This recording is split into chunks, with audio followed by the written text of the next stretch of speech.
Good morning, Mashi. Good evening, Dennis. How's it going? I have a quote here today from a book that we talked about before. It's a Mm. little bit divisive, the book, and it is Blink, the Malcolm Gladwell book. I haven't read that. I'd probably give it another read. I think I read it in about 08, 09. So it's It's probably, not far off when it came out. Yeah, I love yeah. it, but he does get accused of a lot of like pop sciencey, pseudosciencey stuff, and that's true. He takes like some findings he likes and then wraps them in some anecdotes and makes it presentable. But that doesn't mean there's not value to be had in it. Oh, I agree. But one of the quotes, and it's a little lengthier than a usual quote. It's not super snappy, but I think it's very, very true from that book. Is we Okay. have as human beings a storytelling problem. We are a bit too quick to come up with explanations for things we don't really have an explanation for. How pithy is it given the introduction you just gave on the book? Yeah, the book's actually relatively pithy. That line is not that pithy. But in general, like, he's accused of pop science and just kind of finding and then constructing a story around it. And here's the quote from the book that it It's a big describes wording. exactly. Yeah. But you and I talked a lot about the stories we tell ourselves and how they repeating them to ourselves ingrains them into our minds, especially critical ones about ourselves as individuals. Yeah. But humans are excellent at building narratives and pattern recognition specifically. It's what lets you spot a tiger from the brush, and what lets you identify what kind of berries your buddy ate and got sick, and what kind of berries you can't eat and you don't get sick, etc. But we can't really control turning that off. So when something happens to us or we observe something that we can't explain or we don't understand, our brain starts to progressively lower the bar for how plausible those explanations need to be. And so for you to be able to throw a blanket over something you can't really get your head around. Yeah, I think fundamentally, I do think it's part of our DNA of what Mm-hmm. we are as people to tell stories, to know stories, to understand stories. Um, you know, Aesop's fable is a good example of the lessons we learn through storytelling, and they persevere even today. One of my favorite things that I read in college and that I oft go back to is the Odyssey, and that thing is thousands of years old, and it's a story. And there's something very, very central to the human experience when it comes to storytelling. Whether it's Shakespeare, who now it feels like every movie you see is like, that's just another version of something that Shakespeare did, which is another version of something he heard or some oral tradition or something somewhere, right? There's ain't nothing new under the sun.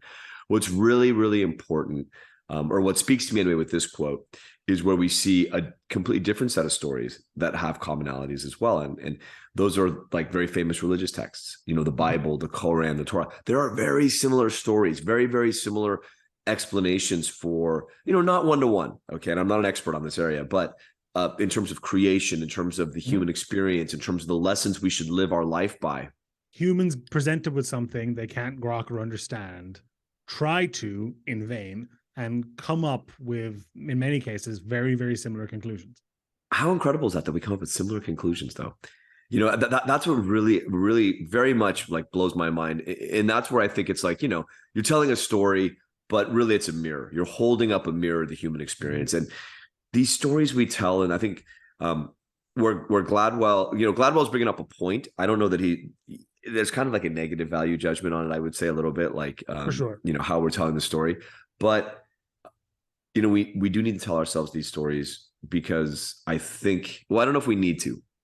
Let me backtrack a bit there. We tell ourselves these stories in an attempt to take control of a situation to better understand it, because through understanding something, we feel that we have control over it. Even if it's the bullet coming right towards us that we can't stop, that's going to end us, we understand it. And there's a measure of control and understanding, right?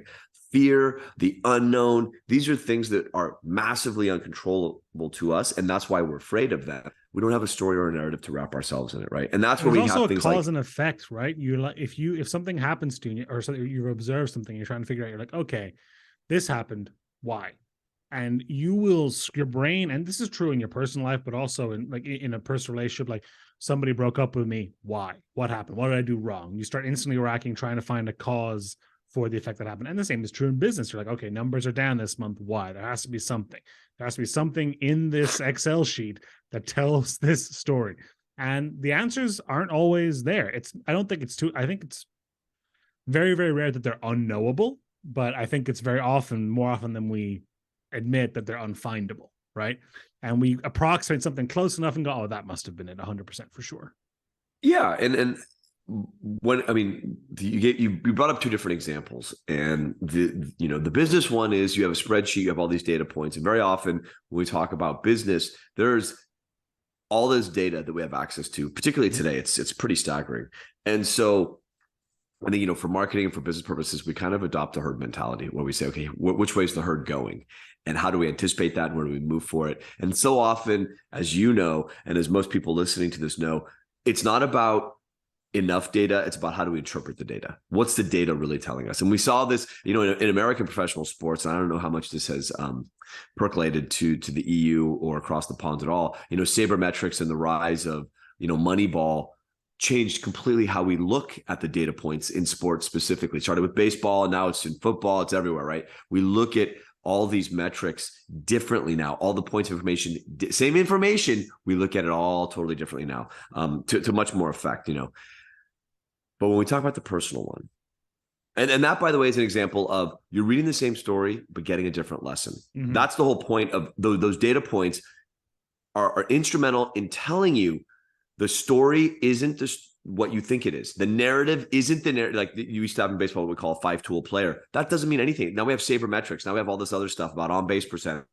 and how to, so on-base percentage is always a thing, but it's different than being a 5-tool player in baseball.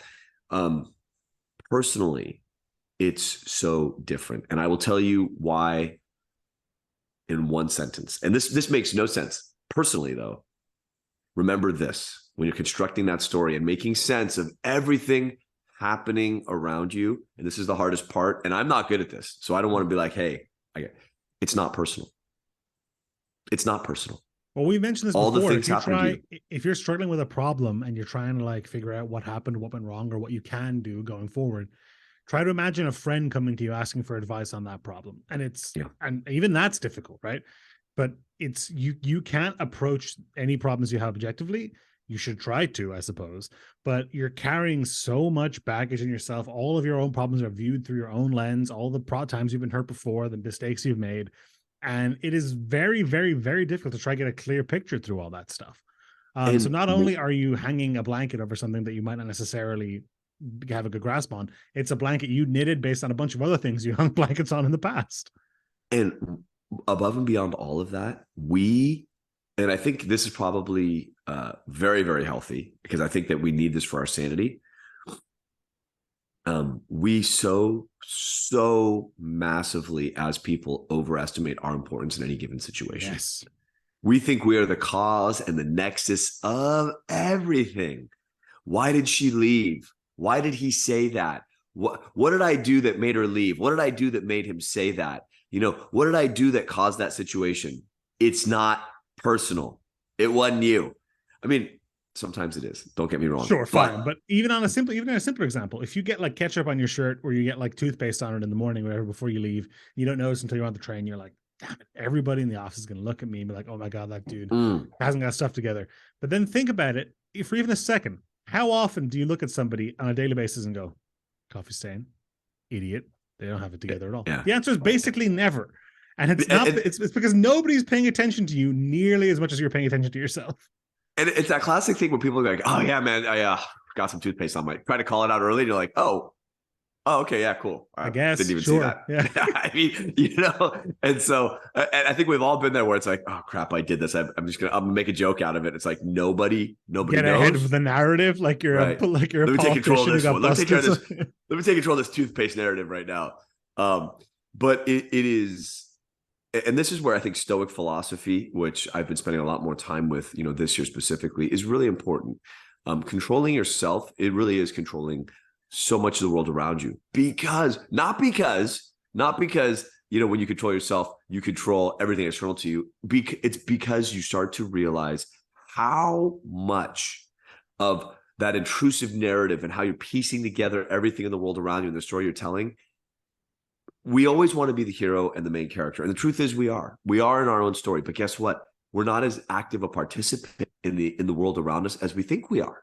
And that sounds like that isn't to make anyone feel diminished or small or anything. It's a good thing Right. because You're trying to shed bad some things responsibility, happen. right? Exactly. And that's really the hardest part. And we're always going to tell stories. Coming back to the Gladwell quote, you know, there's a Doctor Who quote. There's a Doctor Who quote. I think it was during the end of the Matt Smith run, where he says, "In the end, we're all just stories. Just make sure it's a good one." And I think What that's are you what going to do, by the way? You're going to run out of quotes with this writer's strike. Like eventually, it's going to become a problem. Doctor Who premiered in November of 1963. You got a rich We got a, backlog. I we understand. got a long runway here, buddy. We got a long runway, baby. So it's really about finding the narratives that really do matter, because we construct stories, and love stories are the best ones, right? Mhm. Love stories are the best ones, but we construct, in the healthy relationships, we construct these great stories about how we feel and how the other person feels. But then we get afraid because all we really know is how we feel. And does she really feel that way? Or is he really thinking that? And it's hard to, and what the thing is, they're in the same position. Like, always remember that. We all think we're such unique flowers, and how we experience life is so unique to us. And there are points of uniqueness, but going back to what we said earlier in this episode, these common human narratives, they're common and human for a reason, because we're all human and we have a lot in common. And don't forget that when we're putting these stories together. And remember, I mean, if there's one thing I could say, it's not personal. That server who's giving you bad service, that person, that barista who was rude to you, that person cutting you off on the street, it's not It's not because you personal. had toothpaste on your shirt. Right. They had a bad day. Their dog is sick. Mom yelled at them for no good reason. We don't know what's going on. And it ain't about you. It's not about what you did or how you came off or what you did today. And the real thing, getting back to the opening, is that this human drive to like understand everything, you would expect that it gives you a clearer picture on the things you observe. But when some things, like in the examples you gave, have nothing to do with you, or are just like a product of variance, and you got unlucky in something, it doesn't necessarily have to do anything with else.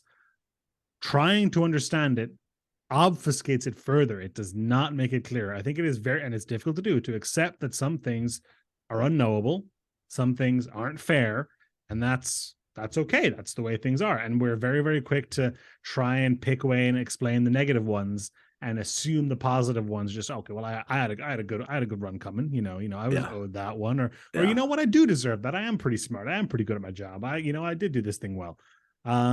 Accept unknowables as unknowables. Don't try to understand everything, because I think more often than not, if it doesn't come to you quickly, you're probably going to get in the way of yourself. I think two things. One thing that you said that I think is so important, because we are going to tell these stories. It's inevitable. Okay, we tell these stories. It's inevitable.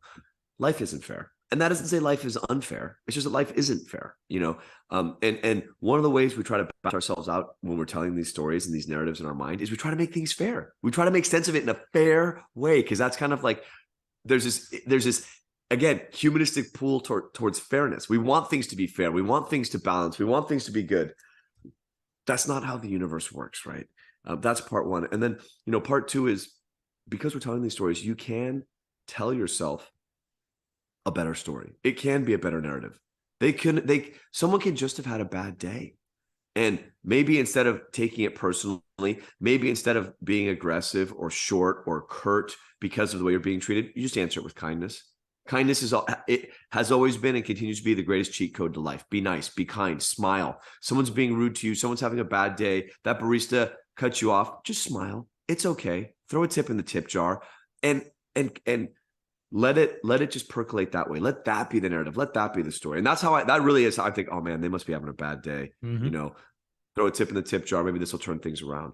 And I've had it happen. I've had people say, man, it was a really rough day. I mean, we were at the Cosmo. We were in Vegas. We went to a juice bar, and Claire has one of the greatest smiles. I mean, she has a smile that lights things up.